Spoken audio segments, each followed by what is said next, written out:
Yo, what's up? Magandang gabi sa inyong lahat. Babalik tayo. Ito na nga pala yung part 2 ng mga upgrades natin sa X-Max 300. Nung una, stock siya lahat. Ang ginawa lang natin nung una, pinababaan, nilowered yung shock sa likod at yung shock sa harap, tsaka konting abubot na bolts tsaka side mirror. Ngayon may mga tinanggal tayo tsaka may dinagdag tayo. May mga dinagdag na rin ako na tinanggal ko na. Okay, magsisimula tayo sa side protector. Side protector, carbon side protector.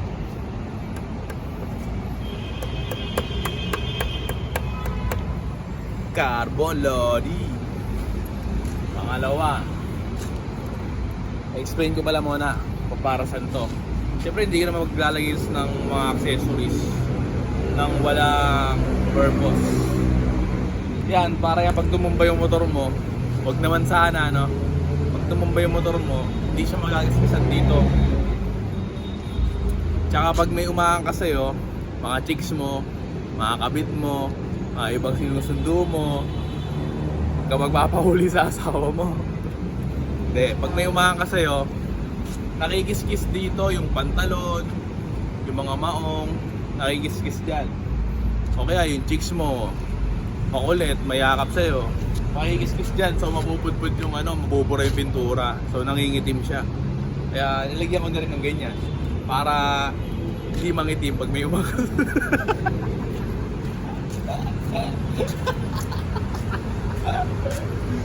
So yun na, yun yung una nating upgrade sa part 2. Pangalawa,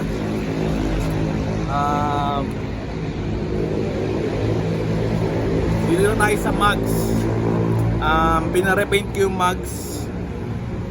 Ang kulay niya is Illusion Violet or Illusion Purple. Okay, ito yung mugs.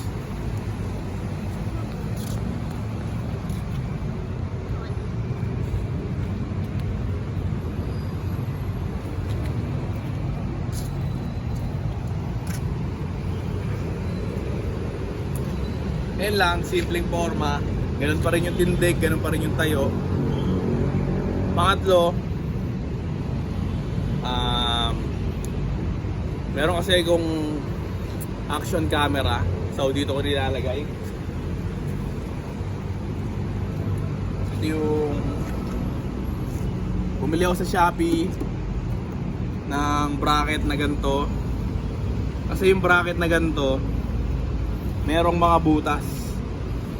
So naisip ko, pag bumili ako nito, pwede ko malagyan ng ganito yung parang sa mga CP holder.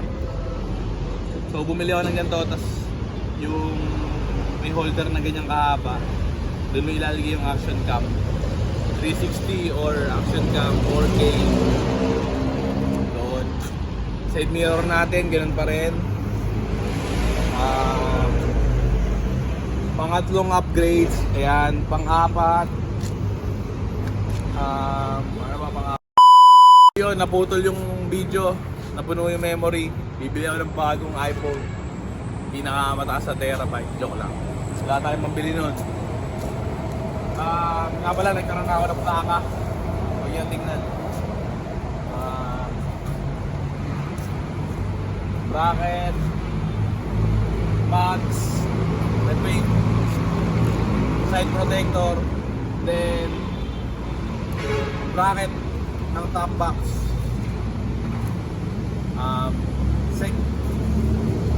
then 45 liters na top box.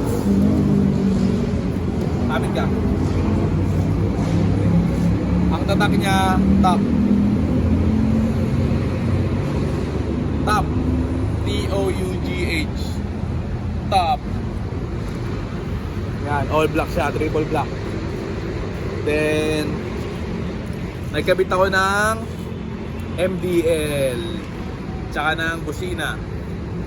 So, papakita ko sa inyo kung gaano kalakas yung MDL. Ganito kalakas yun. Ito, yung stock ng X-Max.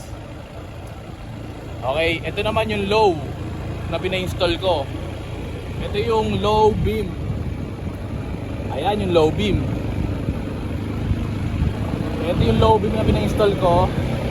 Nakakabit siya sa shock sa harap. Yan yun. Ito naman yung high beam. Ayan yung high beam. Nakakabit din siya sa stock sa harap. Kita nyo naman sa video kanina. Ito pagka naka-high yung pinaka ilaw. Ulitin natin ha. Dito tayo sa madilim. Ayan, stock yan. Ito yung low beam. Ito yung high beam. Ayan yung stock ulit. I-high natin yung stock na switch. I-high natin sa stock na switch. Sabay siya. Sabay yung low beam at high beam. Okay na. Yun, ganun kalakas yung ilaw natin. Then, yung busina naman, ganito kalakas.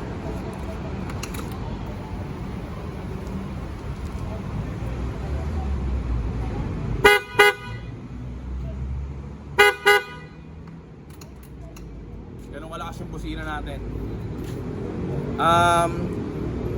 Itong side protector na carbon, makakabili kayo niya sa akin. Pwede nyo akong i-PM. Pwede ka mag-comment sa akin. Ang halaga niyan, 2K. Okay? Kaliwat kanan, 2K. Itong mags, ilalagay ko sa description kung saan ako nagpagawa. Ang lugar niya, Taytay Rizal at Pasig, yung main branch. Yung pagpaparevent ko dyan is wala pang 3K, powder coat.